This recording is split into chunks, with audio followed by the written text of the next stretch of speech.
Hi, I am Julie Vaughn, and this is Module 1 for Administration Special Education class. So, just a little bit about me. This is my family. There are six of us. So, I have four kids and then a wonderful husband.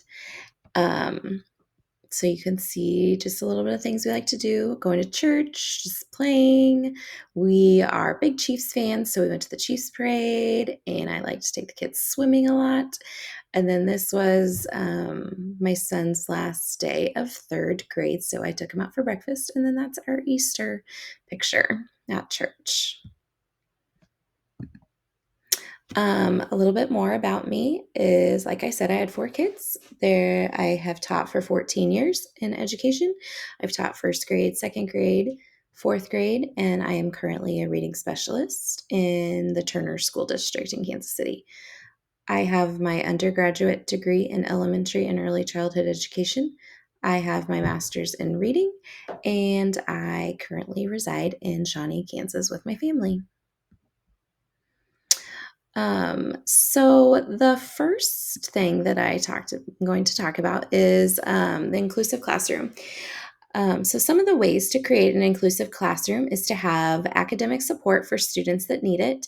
Teachers always need to be prepared, and the curriculum needs to be up to date regarding inequality and equality. Classrooms need to be integrated, and students need to feel safe to voice their opinions. It is part of our job to help raise awareness for all students regarding equality. Inclusion. So, there are many ways that the schools should be working towards inclusion. This used to be mainly known as mainstreaming the special education population, but this um, has now grown into a much bigger problem. We as administrators need to make sure that all populations of students are not feeling left out. So, this isn't only happening in the classroom, but is also happening in extracurricular activities. So kids are being cut from sports because they aren't good enough. We need to think, is this really helping our kids learn how to be around people in the world that are different from them? And that answer is no. We need to prepare children for their future as an adult. This could be as small as helping each child figure out how they learn best inside a classroom.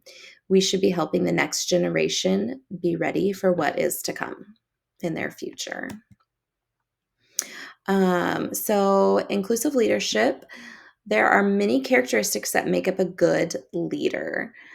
Some of the qualities are showing empathy, being a part of a school culture, communicating, being trustworthy, being empathetic, and having effective collaboration. Leaders need to always include family, staff members, and the students to continue to grow with inclusion. As schools continue to change, leaders need to make sure and always keep staff up to date with inclusion through different professional development opportunities.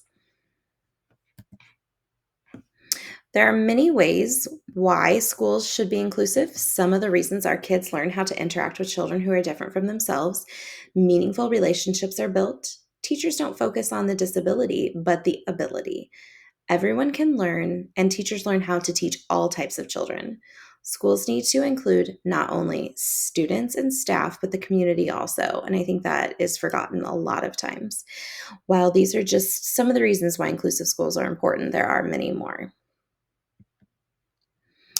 Full inclusion and partial inclusion. So, this article talked about having children receiving full inclusion services if that is what is best for them. Not all students are ready for a full inclusion educational setting, so they can receive a partial inclusion, which this means that they are learning mostly in the main classroom, but some learning is taking place in a separate location if that is what is best for them.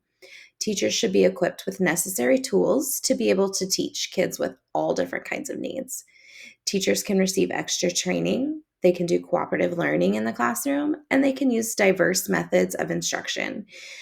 These are just some of the things that teachers need when having an inclusive classroom. The leader's job in all of this, so that would be you as the principal needs to play a significant role when schools become all inclusive. The administration needs to state their vision for the staff to know and understand the expectations. They also need to give their rationale to their staff. So, why is this important? Why are we doing this? All students are supposed to receive an equal opportunity for learning. IEPs need to be followed inside and outside of the main classroom. A lot of times people think that the social interactions will just grow when you have an inclusion classroom, but the reality is that that isn't true. Teachers and communities need to help flourish those interactions for all students. If we all work together, an inclusive classroom can be a success. Some different ways to implement inclusion. We need to believe that all students can achieve. Everyone's level of achievement may be different, but we as teachers need to bring this out in the students. Teachers and administrators also need to include the community to help us make sure we are including all students and know all of their abilities. All students need to be respectful, so we need to create a classroom environment where this is achieved. Building an inclusive school, and the minimum requirement isn't enough in schools. So we need to make sure that we are asking children to reach for the stars. So we need to prepare them for their careers in the future. For kids to be successful in school and in their future, it takes all of us to believe in them. So we as a staff need to not make the excuse for students that they're from poverty or have a deficit. We need to use this information, that they have some sort of deficit, and then that'll help us guide their instruction. I can't tell you how many times as a classroom teacher, I've heard other teachers complain about, these kids are never going to meet their goals because, of the environment that they come from. They're not having the expertise in the home that a lot of children are in different areas. So that is why they continue to score poorly. But in reality, we need to make sure that we are believing in all the students and stop using those things for excuses. Why inclusion? The reason behind inclusion in the school setting is because it isn't that our that's how our world is. When we send students out into the world, aren't there all different kinds of people who learn differently? And that answer is absolutely yes. We need to teach our students how to interact with students who are different than they are. If we don't take the time to do it in schools, then who's going to take the time to do it? How do we create an inclusive classroom or an inclusive school? Teachers need the training and support to create a classroom environment and curriculum that meets the needs of all learners. Special education teachers need to be partnered with general education teachers to learn how to co-teach the curriculum. This will help all of the students in the classroom when there are two highly educated teachers promoting success of each student. They need to learn to work together to understand that all students are their students. We need to believe that all children can learn and achieve when given the right tools. Now, how do we create an inclusive class? When students are thought about as our students, then the teachers begin to collaborate more. We also need to make sure we include the child's family. You might ask why. Well, you know what? They know their kids best. A student who is more successful when all is involved in their education. So that includes their family. Teachers can take small steps in their classroom to create an inclusive setting. They can pay close attention to the vocabulary that they use to make sure that it's inclusive vocabulary. And they can also get to know the family and the backgrounds of their students. Some definitions that I've learned. So, an inclusive school culture is an inclusive classroom culture values and recognizes the contributions of all students and their families and their communities. An education, so an inclusive education values diversity and the unique contributions each student brings to the classroom. And leadership, you're committed to equity and providing high quality learning experiences for all children. A school leader's role in maintaining a positive, inclusive culture is continuing to offer support to teachers. This could be offering professional development, or it could be offering the time to collaborate with one another along with the community. If the leader is in a school where there isn't an inclusive culture, he or she needs to first state their beliefs and give the staff and community the rationale behind their beliefs. There once Then, once the staff understands the leader's expectations, the next thing that they need to do is going to be done, and it's going to be creating an inclusive culture. A school leader should always support advocacy of a student. A leader should encourage teachers and communicate members to stand up for their students and what they need. So, when a teacher does this, the leader should praise them for advocating for what is best for the student. The leader in the school should know all of the students, but they won't know them as much as their parents and their teachers. So, the teacher should always advocate for the students, even if the administrator is not, because an administrator will not know the child in the same way that you do as the classroom teacher. Some of the plans and strategies that need to be implemented so staff understands the needs of each student would be to know the background knowledge of the student and getting this information early so the teacher has time to prepare for everything that the child needs. The administrator needs to show the importance of inclusion in the classroom by learning alongside the teacher to get to know the cultural background of each student. The administrator also needs to get to know the cultural background of each staff member. Administrators should do their best to hire staff members of all race and gender. These are different things that will help with the equitable treatment of students and staff in your school building.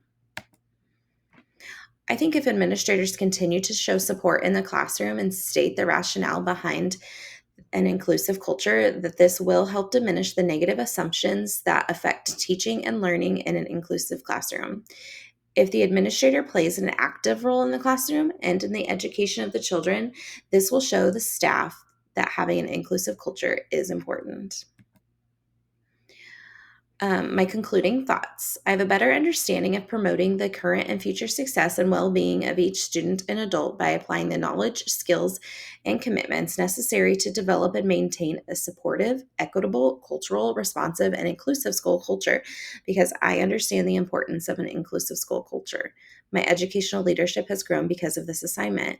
I now understand ways to problem solve when teachers don't see the importance of having an inclusive classroom. I know how to support teachers and students better in and out of the classroom setting. When students are in a classroom setting that is made up of a wide variety of students, this will better prepare them for their future because outside in the real world, people need to know how to deal with all different kinds of people. So, my slideshow helps show the importance of an inclusive culture in the classroom and beyond. If teachers are co teaching, this will better promote education in the classroom for all students. When staff members believe that all students can learn, this helps promote the learning for all students. My slideshow also states how important inclusion is because that is how the real world is. We don't need to hide students from one another because we don't know how they will handle being around each other. We need to teach them how to interact with students who are different than they are. My concluding thoughts regarding relevancy. This assignment was relevant to my learning because it helps me as a future administrator better understand the importance of inclusion in a school. It also taught me how to deal with situations that may arise because making a school all inclusive will be very difficult, but the outcome will be worth it. I have always agreed that inclusion is the best practice, but I never knew how to implement it or encourage teachers the importance of inclusion. One of the biggest things that needs to be done in order to implement inclusion is to make teachers feel supported. Currently, I'm the reading specialist in my school, and so I support inclusion because I'm constantly talking to teachers regarding all students. I help them understand ways that they can best support each child in their room. I go in and teach with the teachers to help them learn best practices and to meet the needs of all learners. My current school administrator supports inclusion in the classroom. They want students to be in the regular classroom as much as possible. I think areas that they lack are encouraging the special education teacher and the regular classroom teacher to collaborate and to co teach. We just don't have a lot of resources and training in learning about co teaching. So I know a lot of our classroom teachers don't feel supported with their special education students. My school administrator supports inclusion in the classroom. They want students to be in the regular classroom as much as possible. I think areas that lack are encouraging the special education teacher and the regular classroom teacher to collaborate and co-teach. The community that I work in is a very low socioeconomic area, and I'm not sure that the community always understands the best practices for students. The meetings that I've been a part of with parents, I feel like the parents support whatever the teacher and administrator says is best for their students, just because they don't know and they're trusting us with their kids. So, my personal reflection is that this assignment had a great impact on the implementation of an all inclusive school. I understand how important the inclusion of students is and the need for general education to feel the support from not only the administrator, but the special education department and community. This assignment will make me a better future leader because I see the importance of preparing students for the future by offering an all inclusive education. I will promote the current and future success of each student by constantly looking at the data to make sure the students are in the correct setting in the school. Teachers will be receiving feedback from the community and administrators regarding how we feel the inclusion classroom is working for all students. I will also be wanting open communication between the community, teachers, and administrators regarding the inclusion process and success for all students. I do anticipate that there will be bumps along the way for creating an inclusive classroom. The schools I have currently worked in do not have an inclusive model. The teacher's mindset in most of these schools don't want to have an extra challenging student in their classroom because they don't receive the support that they need. This is why I think it is extremely important to create open communication and lots of support for the teachers. These are my references from the articles that I read and also the images that I used.